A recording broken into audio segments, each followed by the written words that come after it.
SSC পরীক্ষা শেষ করে তোমরা যারা diploma in engineering, diploma in textile, diploma in agriculture সহ 4 বছর মেয়াদী বাংলাদেশ কারিগরি শিক্ষা বোর্ডের অধীনে ডিপ্লোমা কোর্সগুলোতে পড়াশোনা করার জন্য নিজেদেরকে বদ্ধপরিকর করেছো বা স্বপ্ন দেখতেছো, তাদের জন্য আজকের এই ভিডিওটি। আমি তোমাদের জন্য এর আগেও ইতিমধ্যে এই চ্যানেলে বিভিন্ন রকমের প্রশ্ন উত্তরমূলক ভিডিও দিয়েছি। তো আজকে তোমাদের মনের মধ্যে এই মুহূর্তে থাকা কিছু স্পেশাল যে প্রশ্নগুলো আমি বিভিন্ন আমাদের ভিডিওর কমেন্ট সেকশনে পেয়েছি এবং তোমাদের মনের মধ্যে স্বাভাবিকভাবে আসছে, তো সেই প্রশ্নগুলোর উত্তর দেওয়ার চেষ্টা করব। ভিডিওটি শেষ পর্যন্ত দেখো, তোমাদের জন্য এই ভিডিওটি খুবই ইনফরমেটিভ হতে যাচ্ছে। তো আমি প্রথমত তোমাদেরকে যে প্রশ্নগুলোর অ্যান্সার আজকের এই ভিডিওতে আলোচনা করতে যাচ্ছি সেগুলো একে একে বলে নিই। প্রথমত তোমাদের যে বিগত সালের যে প্রশ্নগুলো, অর্থাৎ তোমাদের গত কোন কোন সেশনে ভর্তি পরীক্ষা অনুষ্ঠিত হয়েছিল এবং সেই ভর্তি পরীক্ষার প্রশ্নগুলো আসলে কতটা গুরুত্বপূর্ণ বা সেই প্রশ্নগুলো তোমার পড়া উচিত হবে কিনা এবং সেই প্রশ্নগুলো তুমি কোথায় পাবা, এই সকল বিষয়বস্তু নিয়ে আমরা আজকের এই ভিডিওটাতে আলোচনা করব। তারপর আমি তোমাদের সাথে আলোচনা করব যে আমরা কোথায় ভিডিও তারপর আমি তোমাদের সাথে আলোচনা করব যে আসলে কমন আমরা কোথায় থেকে পাবো, অর্থাৎ আমাদের ভর্তি পরীক্ষার জন্য যে এমসিকিউগুলো করা হবে সেই এমসিকিউগুলোর জন্য আমরা কোন কোন টপিক থেকে আমরা সিলেবাস অনুযায়ী ভর্তি পরীক্ষার জন্য যেটা আর কি, তো সেখান থেকে আমরা কোন কোন টপিক থেকে কমন বেশি পাবো সেটা নিয়ে আলোচনা করার চেষ্টা করব বা সেই জিনিসগুলো তোমাদেরকে একটু দেখাবো। তারপর এখান থেকে আমাদের যে বিগত সালের প্রশ্নগুলো রয়েছে সেই প্রশ্নগুলো থেকে আমাদের কিরকম ভাবে কি হবে, তারপর এখান থেকে আমরা আমাদের যে প্রস্তুতির একটা ব্যাপার সেই বিষয়গুলো নিয়ে তোমাদের সাথে শর্ট একটা ডিসকাশন আমরা করব। ঠিক আছে, তো প্রথমত আমি তোমাদেরকে একটু বলে নিই যে বিগত সেশন বলতে আসলে কোন কোন সেশন তোমাদের ভর্তি পরীক্ষাটা অনুষ্ঠিত হয়েছিল। বাংলাদেশ কারিগরি শিক্ষা বোর্ডের অধীনে ডিপ্লোমা কোর্সগুলোতে ভর্তির জন্য প্রথমত 2012 সাল এবং 2013 সাল এই দুইটা সেশনে ধারাবাহিকভাবে ভর্তি পরীক্ষার যে ব্যবস্থাটা সেটা ছিল। এরপর 2012-13 পর থেকে এটা বন্ধ করে দেওয়া হয়, যেখানে নতুন নিয়ম করা হয়েছিল, মানে যেখানে জিপিএর ভিত্তিতে সাধারণ যে নিয়মটা সম্পর্কে আমরা পরিচিত বা জেনে থাকি সেটা অনুযায়ী এরপর থেকে হয়েছিল। তো এই 2012 সন এবং 13 সনে যে ভর্তি পরীক্ষাটা হয়েছিল সেখানে মূলত দুইটা শিফটের জন্য, অর্থাৎ ডিপ্লোমা ইন ইঞ্জিনিয়ারিং ডিপ্লোমা কোর্সগুলোতে দুইটা করে শিফট থাকে, তো প্রথম শিফট এবং দ্বিতীয় শিফট। তো এই প্রথম শিফটের জন্য 50 মার্কের একটা এমসিকিউ পরীক্ষা এবং দ্বিতীয় শিফটের জন্য 50 মার্কের আলাদা একটা ভর্তি পরীক্ষা হতো, অর্থাৎ দুই শিফটের জন্য আলাদা আলাদাভাবে ভর্তি পরীক্ষা হইতো। তো এই 2012 এবং 13 সনের অর্থাৎ দুই শিফটের মিলে টোটাল 4টা প্রশ্ন তোমরা বিগত সেশন হিসেবে পাবা। তো এগুলো তোমরা কোথায় পাবা আমি তোমাদেরকে এই ভিডিওতে আজকে বলে দিব। ঠিক আছে, তো আমি তোমাদের জন্য আজকের এই ভিডিও ডেসক্রিপশন বক্সে বা পিন কমেন্টে একটা তোমরা আমাদের papileduca.net ওয়েবসাইটে একটা ব্লগ পোস্ট দেখতে পাবা, যেখানে বিগত সালের প্রশ্নগুলো তোমরা পাবে, অর্থাৎ আগের বছরের প্রশ্নগুলো কেমন হয়েছে এই ব্যাপারগুলো তোমরা প্রশ্নগুলো দেখলেই বুঝতে পারবে। ঠিক আছে, আমি তোমাদেরকে স্ক্রিনে একটু দেখাচ্ছি, তুমি একটু স্ক্রিনে খেয়াল করে, এখানে স্ক্রিনে শো হবে যে আমাদের যে ওয়েবসাইটটা রয়েছে papileduca.net, এখানে গেলে তুমি এখান থেকে যে তোমার বিগত সালের প্রশ্নগুলো রয়েছে, অর্থাৎ 2012 সালের প্রথম শিফট, দ্বিতীয় শিফট, 2013 সালের প্রথম শিফট, দ্বিতীয় শিফট এবং রিসেন্টলি যেটা নতুন নিয়ম অনুযায়ী 70 মার্কের এমসিকিউ যে অনুযায়ী তোমাদের ভর্তি পরীক্ষাটা হবে, সেটা 2025 সেশনের যে ভর্তি পরীক্ষার এমসিকিউ প্রশ্নটা রয়েছে 70 মার্কের, সেটাও কিন্তু তোমরা পাবা। অবশ্যই এখানে কিন্তু অ্যান্সার সহ তোমাদের জন্য দেওয়া আছে এবং তোমরা নিজেরাও কিন্তু এই প্রত্যেকটা এমসিকিউ দেখলে বুঝতে পারবা যে তোমার এসএসসি সিলেবাসের কোন বিষয়ের কোন টপিকগুলো রিপিট হয়েছে এবং কোন টপিকগুলা কোন অধ্যায় থেকে প্রশ্নগুলো বেশি রাখা হয়েছে, কোন অধ্যায় থেকে প্রশ্ন তেমন রাখা হয় না।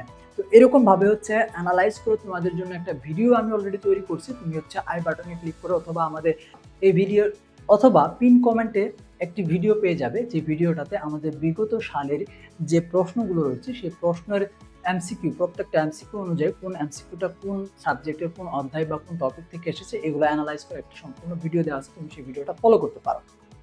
আর তুমি আমাদের এই সাইটের যে লিঙ্কটা তুমি আমাদের পিন কমেন্টে পেয়ে যাচ্ছ, সেখানে ক্লিক করে যে 2012 এবং 13 সালের যে প্রথম শিফট দ্বিতীয় শিফটের 4টা এমসিকিউ কোশ্চেন, যেখানে মূলত তখন যে ভর্তি পরীক্ষার নিয়মটা ছিল সে অনুযায়ী 50টা এমসিকিউ পরীক্ষা হতো 50 মার্কের উপর। কিন্তু নতুন নিয়ম যেটা 2025 সাল থেকে অর্থাৎ গত বছর থেকে শুরু হয়েছে, সেখানে 70 মার্কের 70টা এমসিকিউ তোমাদের জন্য হচ্ছে এই 3 সালেরই প্রশ্ন যেটায় ভর্তি পরীক্ষা হয়েছিল এবং এবারও তোমাদের জন্য হবে। তো সেই বিগত সালের প্রশ্নগুলো বা প্রশ্ন ব্যাংকগুলো উত্তর সহ তোমরা হচ্ছে এখানে পেয়ে যাবে। তো এখান থেকে তোমরা নিজেরা কিন্তু জিনিসগুলো পড়তে পারবা। এখন খেয়াল করো রিপিট হওয়ার যে ব্যাপারটা, অর্থাৎ প্রশ্ন আসলে ভর্তি পরীক্ষার ক্ষেত্রে যে রিপিট হবে কিনা, 2025 সালে যে 70টা এমসিকিউ হয়েছিল সেখান থেকে রিপিট হবে কিনা, কিংবা 2012-13 সালের যে আমাদের দ্বিতীয় শিফট এবং প্রথম শিফটের জন্য প্রশ্ন রয়েছে সেখান থেকে কোনো আমাদের হচ্ছে কমন থাকবে কিনা। তো এখানে আমি বলে রাখি তোমাদের যে এসএসসি সিলেবাসটা এবং এই সিলেবাসের উপর ভিত্তি করে তোমাদের যে প্রতিযোগিতামূলক পরীক্ষা বা এই ভর্তিমূলক বা হচ্ছে এই জাতীয় যে পরীক্ষাগুলো আছে এর জন্য নির্দিষ্ট অধ্যায় ভিত্তিক কিছু গুরুত্বপূর্ণ টপিক আছে যেগুলা থেকে তোমাদের কিছু কিছু প্রশ্ন অবশ্যই রিপিট হয়। এই ক্ষেত্রে আমি তোমাদেরকে অবশ্যই বলবো তোমরা এই বিগত সালের যে কয়েকটা প্রশ্ন তুমি হচ্ছে আমাদের এই ভিডিওর ডেসক্রিপশন বক্সের লিঙ্ক থেকে পেয়ে যাচ্ছ, সেগুলো কিন্তু তুমি অবশ্যই পড়ে নেবা এবং এই জাতীয় প্রশ্নগুলো অর্থাৎ যে বিশেষ করে হচ্ছে এখানে একটা ব্যাপার আমি হচ্ছে বলেছি যে একজ্যাক্ট কমন নয়, তবে কনসেপ্ট কমন গুরুত্বপূর্ণ। অর্থাৎ তোমরা দেখবা যে ওইখান থেকে কোন এমসিকিউটা কোন কনসেপ্টে মানে হচ্ছে কোন টপিক বা কোন কনসেপ্টের উপর হচ্ছে কমন পড়েছে বা কোন কনসেপ্টের উপর ভিত্তি করে প্রশ্নটা হয়েছে। এক্ষেত্রে ওই কনসেপ্টটা তোমরা হচ্ছে বেসিকটা ক্লিয়ার করবে এবং ওই কনসেপ্টের উপর ভিত্তি করে আরও কিভাবে প্রশ্নগুলো ঘুরিয়ে দিতে পারে সেই ধরনের বিষয়বস্তুগুলো তোমাদের হচ্ছে পড়তে হবে। এভাবেই তোমরা হচ্ছে এমসিকিউগুলা কমন পাবা। কেমন? এরপর আমি তোমাদেরকে হচ্ছে দেখো এই যে ব্যাপারটা অলরেডি আলোচনা করছি, রিপিট, রিলেট, র্যাঙ্ক, রিভাইজ। অর্থাৎ তুমি আরেকটা বিষয় খেয়াল করতে পারো, অর্থাৎ বিগত সালের অর্থাৎ 12, 13 এবং হচ্ছে 25-এর যে প্রশ্নের কথা আমি বললাম যেটা তোমরা হচ্ছে এখানে পাবে, তো এখান থেকে খেয়াল করবা যে এইখানে এই প্রশ্ন 3 সালের প্রশ্নের মধ্যে কোনো প্রশ্ন এমসিকিউ রিপিট হয়েছে কিনা। ঠিক আছে? তো যদি রিপিটেড এরকম কোনো টপিক তোমরা পাও, সেগুলা হচ্ছে ওই টপিকটা তোমরা হচ্ছে বেশি গুরুত্বপূর্ণ ধরে নিবা। তোমাদের ওই টপিক থেকে এবারে পরীক্ষাতেও প্রশ্ন আসার সম্ভাবনাটা বেশি থাকবে। তো এই জাতীয় প্রশ্ন বা সলিউশন বা এই জাতীয় যে ভিডিওটা রয়েছে সেই ভিডিওটা তুমি হচ্ছে আমাদের এই ইউটিউবের প্লেলিস্ট থেকে তোমরা দেখে নিতে পারবে। এই জাতীয় ভিডিও আমরা প্রতিনিয়ত তোমাদের জন্য দিয়ে থাকি। তো অবশ্যই চ্যানেলটা সাবস্ক্রাইব করে রাখবে। তো এই ক্ষেত্রে তোমরা হচ্ছে দেখবে যে রিপিট হয়েছে কিনা এবং সেটা রিলেট করতেছে কিনা এবং সেই অনুযায়ী হচ্ছে তোমরা এর গুরুত্বটাকে র্যাঙ্ক করবা, যেগুলো আমি হচ্ছে ওই ক্লাসের ভিডিওটাতে আলোচনা করেছিলাম। কেমন? তো এইভাবে হচ্ছে তোমরা এই বিষয়বস্তুগুলা বুঝতে পারতেছো। আরেকটা ব্যাপার হচ্ছে যে আসলে তোমাদের মনের মধ্যে প্রশ্ন থাকে, সেটা হলো যে তোমরা কতটুকু মানে ভর্তি পরীক্ষার সর্বোচ্চ ভালো প্রিপারেশনের জন্য কতটুকু পড়াশোনা করতে হবে তোমাদের দিনে। তো এটা আসলে নির্দিষ্ট করে বলা ঠিক না, কারণ হচ্ছে এক একজন শিক্ষার্থীর পড়াশোনার ধরন বা এক একজন শিক্ষার্থীর যে দৈনিক পড়াশোনা করার যে টাইম টেবিলটা, এটা হচ্ছে শিক্ষার্থী ভেদে হচ্ছে ভেরি করবে বা পার্থক্য থাকবে। অর্থাৎ অনেকে আছে বেশি সময় পড়ে হচ্ছে অল্প মনে রাখতে পারে, আবার অনেকে আছে অল্প পড়ে বেশি মনে রাখতে পারে।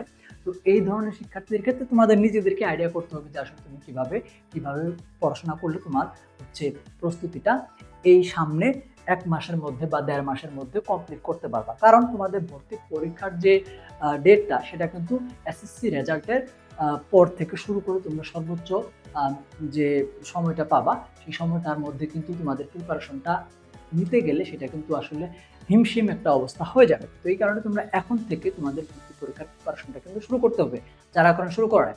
আর যারা শুরু করছো তাদের জন্য আমার পক্ষ থেকে শুভেচ্ছা রইল। তোমরা অবশ্যই ভালো করবে। তো ঠিক আছে, এখন আমরা এই ভিডিওতে তোমাদের সাথে যে আলোচনাটা করলাম এই অনুযায়ী আমি তোমাদেরকে পড়াশোনার জন্য যে সময়ের কথাটা বলবো, তোমরা যদি দৈনিক এখন থেকে যদি পড়াশোনা শুরু করো তাহলে হচ্ছে 3 ঘন্টা থেকে হচ্ছে 3.5 ঘন্টা পর্যন্ত প্রতিদিন একটা করে অধ্যায়, একটা করে সাবজেক্টের টপিক তোমরা যদি শেষ করো, রিভিশন করো এবং হচ্ছে ওই অনুযায়ী তোমাদের এমসিকিউ প্র্যাকটিস করতে হবে নিয়মিত।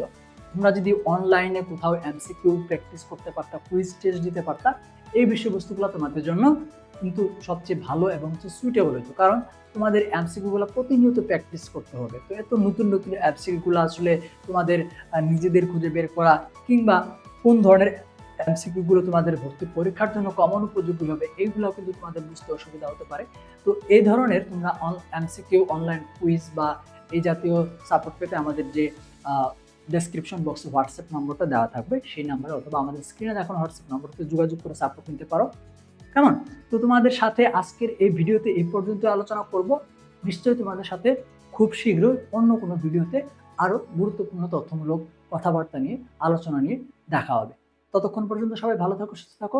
দেখা হচ্ছে খুব শীঘ্রই আবারও। আল্লাহ হাফেজ।